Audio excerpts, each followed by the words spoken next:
Bro hi bro. Hi bro. AP next CM Chandrababu bro. Why Chandrababu? అంటే అంతకుముందు development కానీ ఏదైనా కానీ ఇప్పుడు జగన్ వచ్చిన తర్వాత నుంచి ఆ డెవలప్మెంట్ మొత్తం పోవటం కానీ ఎక్కువ అప్పు తెచ్చేయటం కానీ ఇలాంటివి అన్నీ చేయటం వల్ల జనాలకి ఉన్న హోప్ మొత్తం పోయి ఒకవేళ వస్తే మళ్ళీ ఒకవేళ చంద్రబాబే రావాలనుకుంటున్నారు. ఓకే, నారా లోకేష్ గారి పైన మీ ఒపీనియన్ ఏంటి? నారా లోకేష్ అంటే అంతకుముందు మామూలుగా ఉండేవాడు, ఇప్పుడు డెవలప్మెంట్ అవుతా ఉన్నాడు రాజకీయాల్లో. అంటే ఇంకా టైం పట్టి ఆయనకు కూడా ఏదైనా కానీ.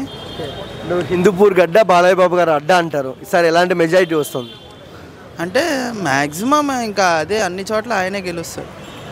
హ్యాట్రిక్ కొడతారా బాలయ్య? కొట్టచ్చు. అండ్ నువ్వు నారా బ్రాహ్మణి మంచి ఎడ్యుకేటెడ్, ఒక పదవి ఇస్తే ఎలా ఉంటుంది ఆవిడకి? అంటే అది మనం ఫస్టే చెప్పలేం కదా. ఇప్పుడు జనాలకి ఉన్న హోప్ అనేది అంత లేదు.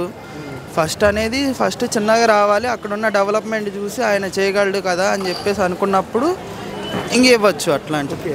అండ్ కొడాలి నాని రోజా పైన మీ కామెంట్స్ ఏంటి?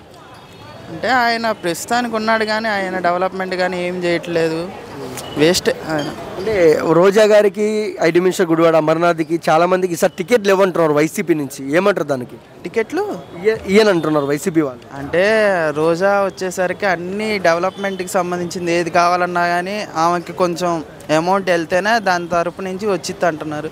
అది జనాలు చూసి వాళ్ళకి నచ్చట్లేదు కాబట్టి ఈసారి మ్యాక్సిమం రాకపోవచ్చు రోజా కానీ ఎవరైనా కానీ వైఎస్ఆర్ తరపు నుంచి. మ్యాక్సిమం వైఎస్ఆర్ తరపున వాళ్ళందరూ తెలుగుదేశం పార్టీకి వెళ్తున్నారు. రీసెంట్గా చూస్తుంటే అంబటి రాయుడు కూడా ఫస్ట్ వైసీపీ జాయిన్ అయ్యాడు, కానీ దాని తర్వాత చంద్రబాబు పార్టీకి వెళ్ళాడు. కాబట్టి చెప్పచ్చు ఆడియన్స్ పోల్ కూడా సేమ్ తెలుగుదేశం పార్టీ వైపే ఉంది. 175కి 175 అంటున్నారు, కుదురుతుందా? 75కి 175 చెప్పలేం కానీ మెజారిటీ అయితే రావచ్చు. ఒక ముక్కలో చంద్రబాబు జగన్ ఇద్దరిలో best CM? Chandrababu. Thank you.